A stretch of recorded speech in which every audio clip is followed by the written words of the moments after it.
is the end of the game. Everyone is shaking hands. So, after 61 overs, they've decided to call it quits, with the score ending up on 185 for 8. So going at more than 3 runs per over, losing nearly all their wickets but remaining, and with 19 overs left in the game, they've decided to call it off. And so now the Diamond Creek players are wandering off to shake hands with the rest of the Riverside team who are there.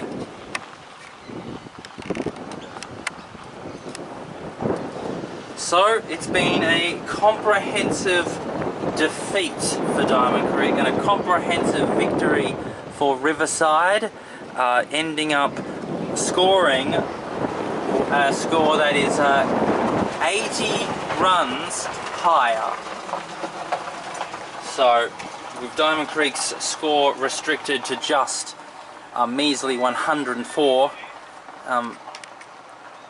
they were then, the Riverside team were able to put up a phenomenal performance, nearly getting to 200, which on Coventry Oval is a significant type of scoring. As they're wandering off the field.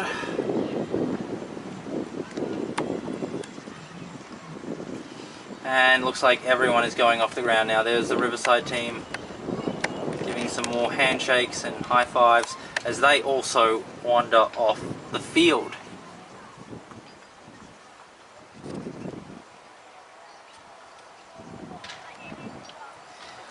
Alright, so let's just go through what we've seen here today.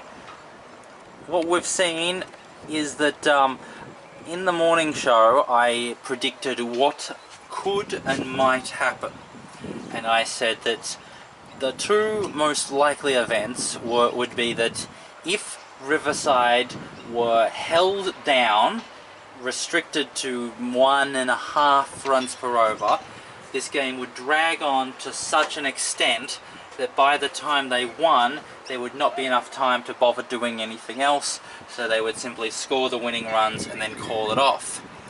But I also posited that if Riverside were able to score quite quickly, then they might think about going for an outright win, declaring and trying to figure out how to bowl out Diamond Creek. Again, though that was very unlikely, seeing as how Riverside do not need the extra points from the outright win to remain top of the table, so they had no motivation to do anything but just win the game and then go home. So since there was no point of going for an outright win other than just for the sheer pleasure of it, if the opportunity presented itself to them, they might take it, but otherwise they would probably be happy with just the win. And I did not predict what eventually did happen, which is that Riverside scoring at a moderate, but as far as Coventry Oval is concerned, a very healthy run rate of about 3 runs per over, which meant that not only did they reach the target with significant amount of time left in the game, but then they were able to keep playing on until the point was reached where they had nearly doubled Diamond Creek's score, ending up with an 80-run lead before eventually deciding to call it off. So what is significant about Riverside's batting display is that it wasn't as slow and tedious and careful as their bowling performances were. The batting was quite proactive, considering that it is Barclay Shield and considering that it is Coventry Oval, considering the kinds of bowlers that you're likely to face. just to be able to wait for the half volley and then aggressively drive it into the covers for a couple once every over, even while the new ball is new and swinging around, was a significant sign of how aggressive and how intentful those Riverside batsmen were. And then when the opportunities came for more aggressive scoring, they took advantage of it by hitting a number of boundaries, both 4s and 6s, once they had gotten a lot of time, spent a lot of time out in the middle, got a lot of balls under their belts, and then when they felt like they had reached a point of convincing confidence, that's when they went on the charge and started playing their shots. And in the end, that's why the run rate wasn't just something like 2 or 2 1/4 runs per over, but boosted up to 3. That showed the kind of ruthless aggression that Riverside demonstrated through much of the innings. So let's just, I'll give you a sense of what I mean by this, because as usual, at the start of an innings, with the new ball, with batsmen just coming in, obviously the scoring rate is going to be much lower, but then as you get into your innings, the scoring rate can increase.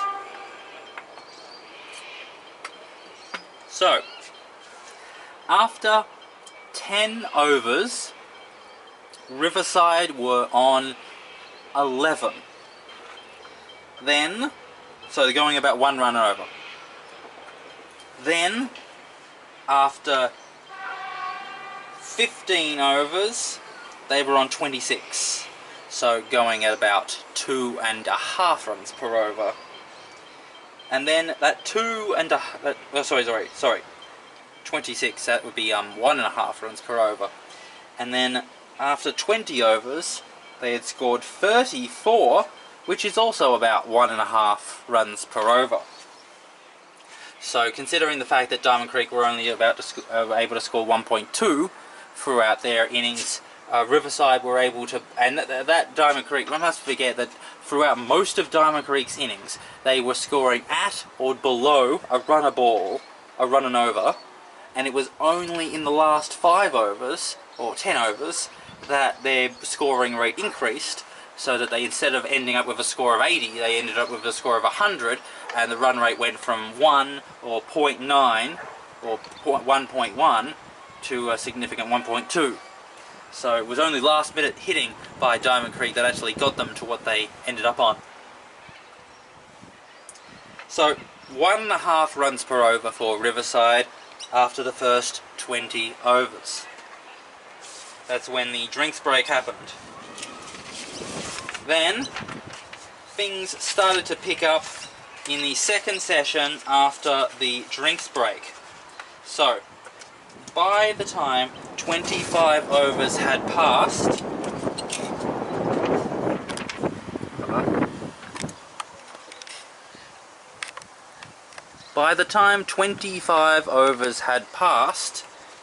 the score was up to 47. So it was just short of 2 runs per over in just that short amount of time. So going from 1.5 to about just 1.9 over the course of 5 overs signalled a change of attitude from Riverside in the second session. Then that continued, so that by the time the 30th over had happened, the score had reached up to 67. So they had crossed the mark of going from 3 runs per over, so going from 2.9 to above 3. And then that continued. After 35 overs, they were up to 80. And then after 40 overs, they were up to 99.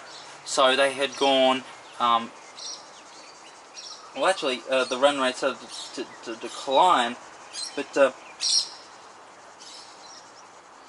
yeah, so, no, it had massively increased, sorry. So now it was about 2.5.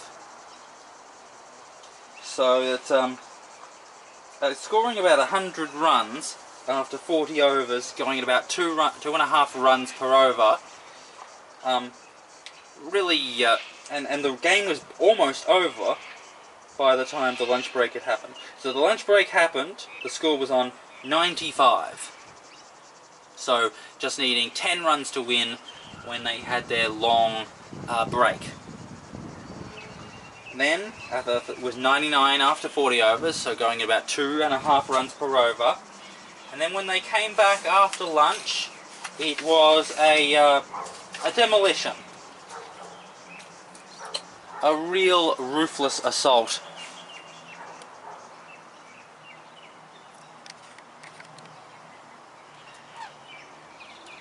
So,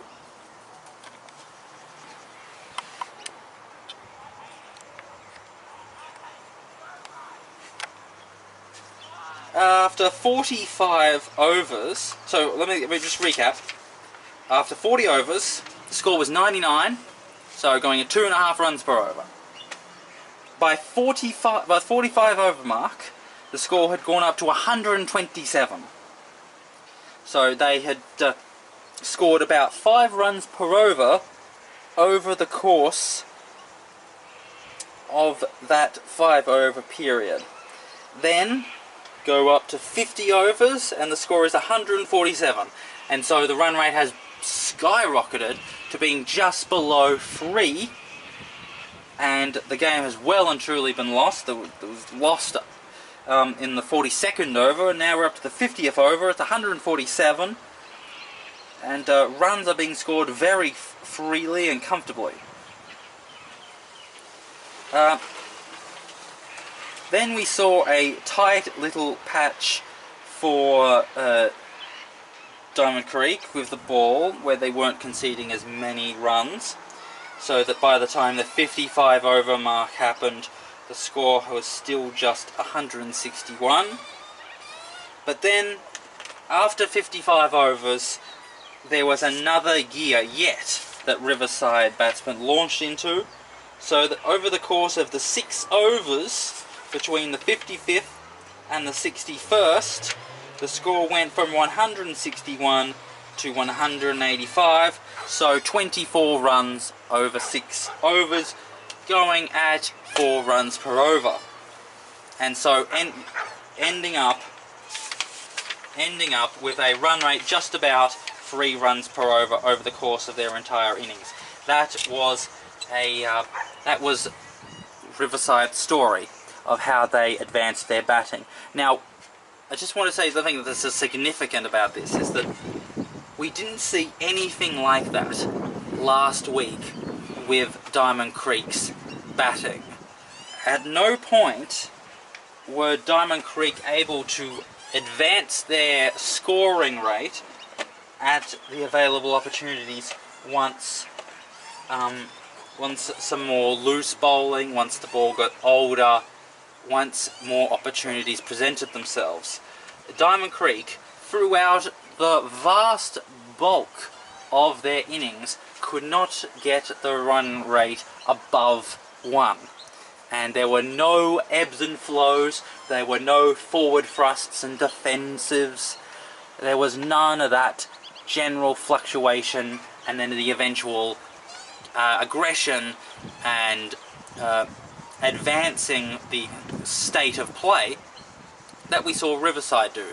So Riverside scored at 1, then later on they scored 1.5, later on 2, later on 2.5, and then eventually they got to 3 by simply by achieving something, building on it, and then advancing forward, building on it.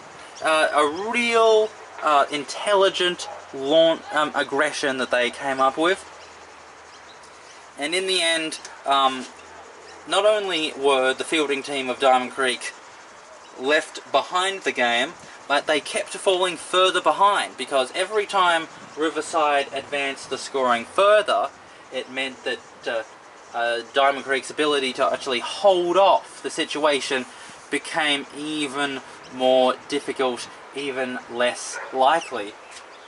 So that by the end, it was just it was just impossible for Diamond Creek to do anything significant, and they were just trying to bowl anyone who they could think of, and hoping that the batsmen would eventually play big slog shots and throw their wickets away, and so the innings would come to an end. So that's what that's what really impressed me about Riverside's batting. It's one thing to, on a small ground, on a flat pitch, to always score at 5 and 6 runs per over. That's fine. But when you're on a situation like Coventry Oval, where it's large oval, it's AstroTurf, the ability to score large amounts of runs is not easily obvious. And so how do you actually create a large total on Coventry Oval is a big conundrum, a big question. And Riverside were able to come up with a significant answer by doing some aggressive scoring, and then when a couple of good maidens come off, you don't throw your wicket away out of frustration, you just defend it, so that what you had gained over the previous period was not lost. And then when the ebb and flow goes back towards your direction, you take advantage of it by advancing the scoring further. So when the bowling is good, you defend, and then when the bowling is bad, you attack, so that you get the best of both worlds, and eventually the scoring rate will come over to your side and your run rate will increase. And that is a real sign of how professional and clear-headed and intelligent the Riverside batting unit was. There was no point at which Riverside looked unsure of what they were doing. There was no sense that they were lost at sea. Obviously there was the period when their 3 wickets fell, and there was the opportunity of Diamond Creek trying to bowl Riverside out was there, but throughout that little episode, it wasn't as though Riverside were giving way to their primitive urges of trying to hit big sixes and slog, or worrying about their wickets and playing dumb defensive shots. That was just 3 pieces of good bowling, taking 3 wickets in the course of 2 overs, and Riverside were able to put it to the side of their minds, get back to the business of batting, and continue on from where they had left off, with the 2nd wicket partnership would now become the 5th wicket partnership. And that's what they did. And they did it very successfully, so that by the time the 5th wicket fell, they were on 127, so they'd already won the game by the time another wicket fell. That just goes to show how clear-headed, how determined, how professional, how remarkably multilateral and adaptive the Riverside batsmen can be.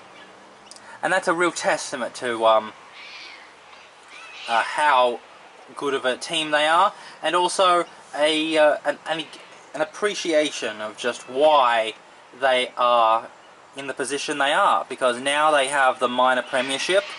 They will be hosting the 1v4 semi-final come semi-final weekend, with just 2 weeks to go, which is a 1 round to go, and then they will go into the finals, easily the favourites to claim the Barclay Shield.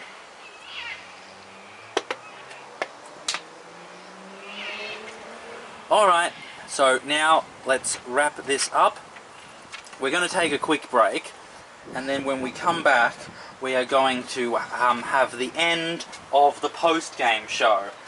So there's nothing much more to say about what we've seen today. We've just got to do the last minute business, and then we'll be saying goodbye.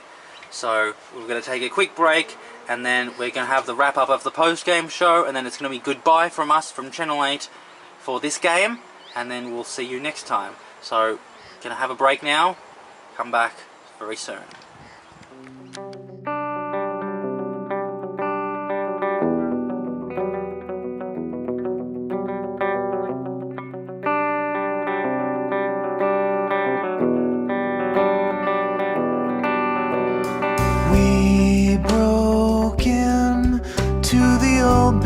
shore roller rink, through a hole in the back wall, and the echoes of our sneakers amplified themselves like speakers through the corners of this long forgotten hall. And the cobwebs spanned the door frames as I kneel down to spell your name in the dust on the floor that we'd danced on so many times before.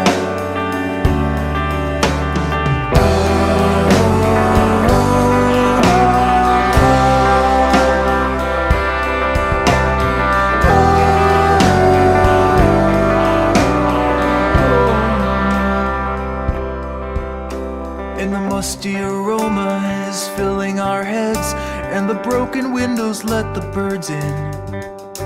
Our breath, it made clouds, and they wrapped us like shrouds to keep November from reaching our skin. And the ghost of the DJ floats in from the freeway. He puts on your favorite waltz. So I take your hand, the invisible band leads us dancing around in the hall.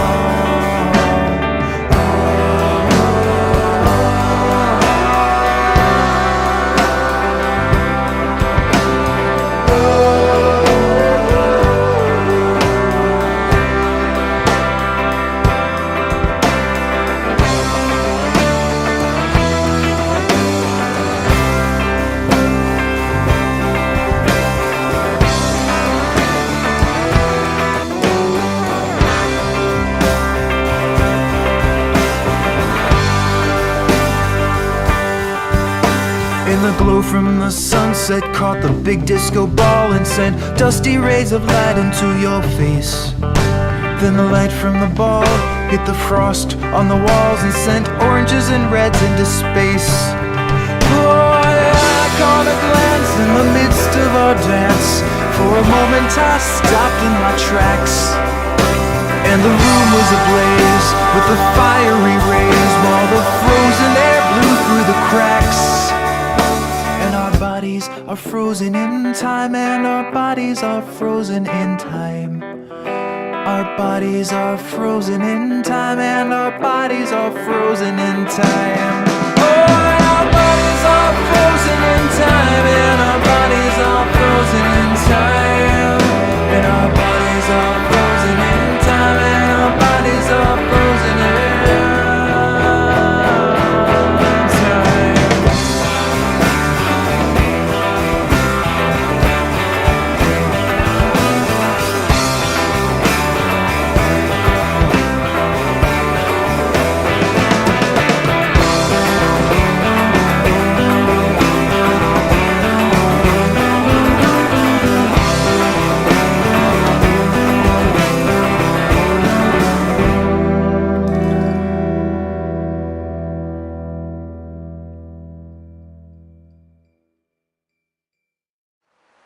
And welcome back. So now there are just the final matters to take care of before we can say goodbye entirely from Coventry Oval, from this game, and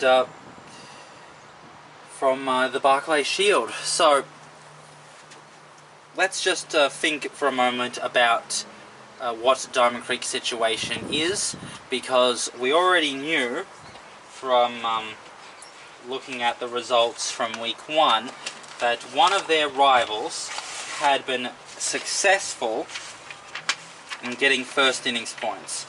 So let's just find that information. There it is, Rosanna. So Rosanna had successfully bowled out Lower Eltham for just 81, and then they had reached a first innings victory and declaring immediately 86 for 3. So they'd already claimed first innings points after day 1, and then Lower Eltham were in their second innings.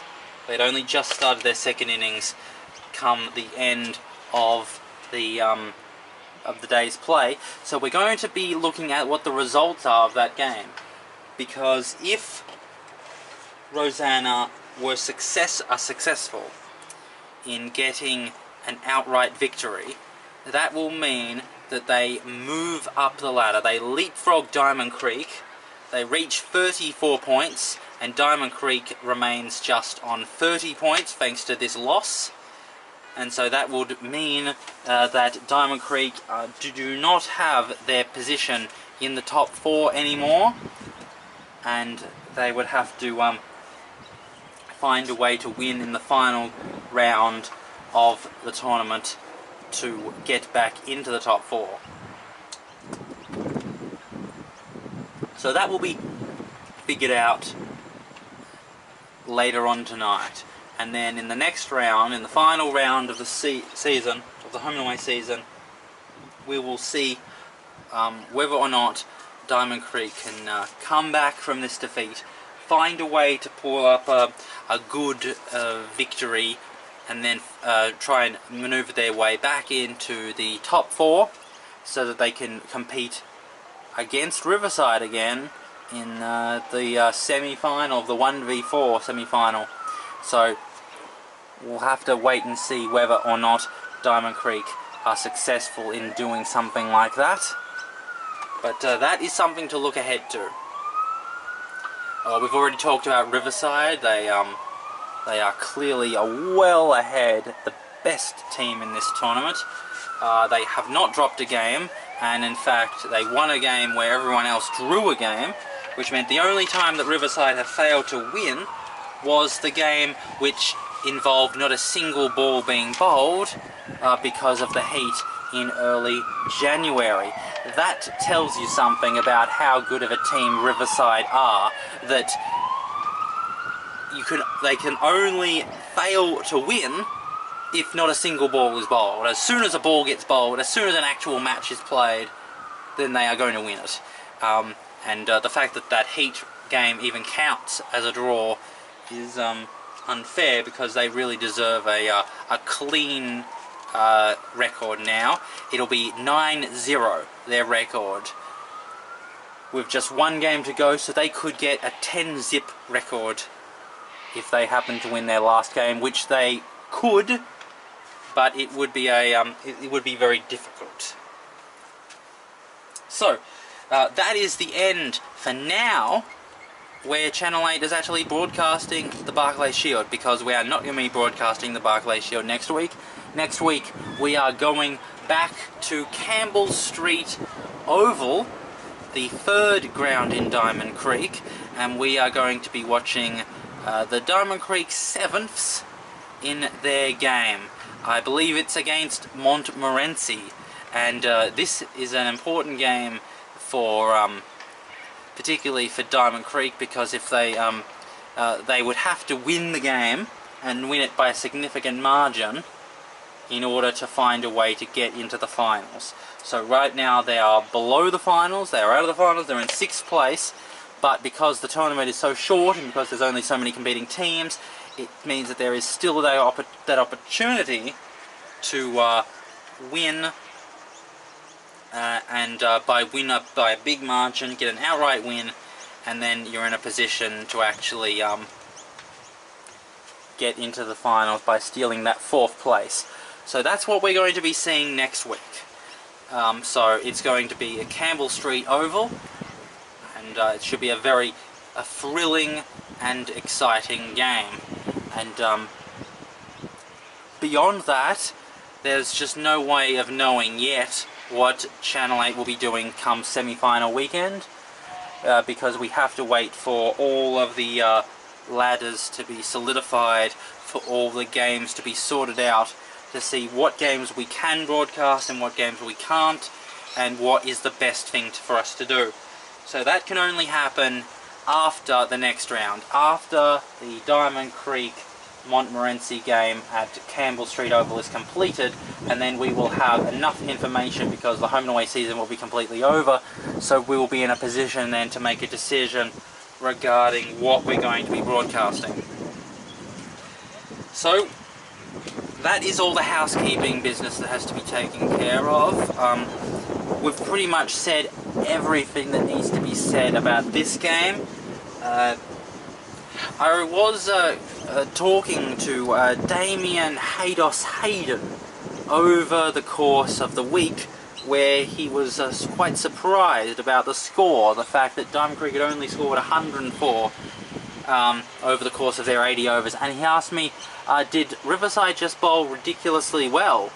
And I said it was ridiculously well. The fact that over the course of the entirety of the game last week, Riverside would have bowled maybe 3 or 4 full tosses, concede 2 or 3 extras, and then bowl 2 or 3 or 4 short and wide balls that could be cut, and everything else was full at the stumps or outside off, that you could only either leave, block, or try and cover drive, but then the cover area was filled with fielders, and so you could only very rarely ever score any runs through the covers. So it was a ridiculously good bowling performance by Riverside in the first innings to restrict Diamond Creek to just 100 off 80 overs tells you something significant about how good of a bowling unit they are. And now we've seen today how good of a batting unit they are, because they have been able to score 180. They've been able to nearly double their score, and it is a clear testament to why they have got a superior batting unit and a superior bowling unit, and that's why Riverside are in such a great position. Alright, so it's time to say goodbye now. So this is Channel 8, the local sports network, in association with our partners Bizz 99.9 FM Substitute Radio. I am your host, Chukka Wilson. Thank you very much for joining me in this broadcast. And we have just seen Diamond Creek versus Riverside at Coventry Oval, round 10 of the Barclay Shield. Today is the 17th of February 2018, and we look forward to addressing you next week at the Campbell Street Oval for Diamond Creek playing the Diamond Creek Sevenths, playing for a spot in the finals. So that is all from us, and it's time to say goodbye, so we'll see you next time.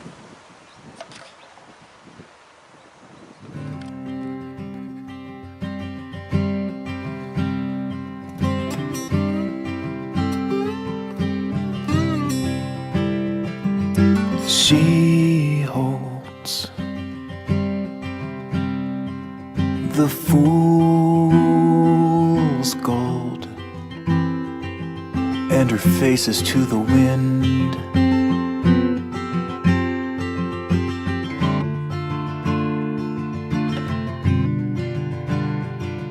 And she holds the fool's gold. Yeah, it's easy to pretend.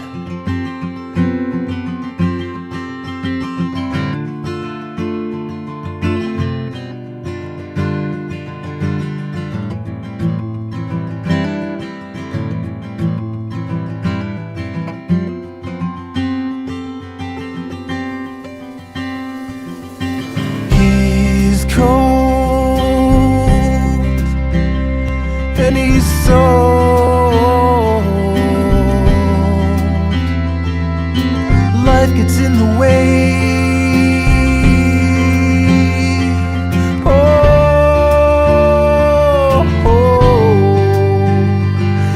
and he knows what's below. And it's a long fall back to land.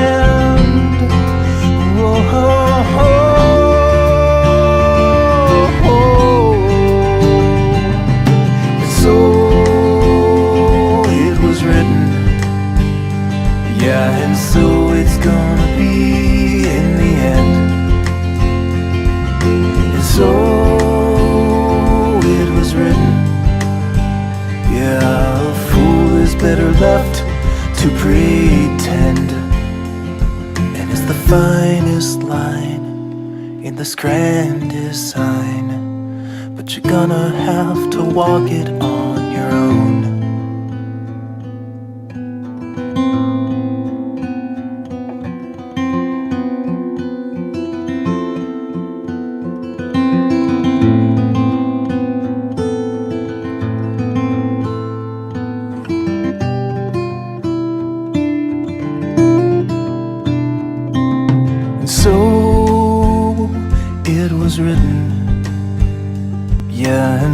it's gonna be in the end. So it was written, yeah, a fool is better left to pretend. And it's the finest line in this grand design, but you're gonna have to walk it on your own. And it's the finest line in this grand design, but you're gonna have to walk it on your own.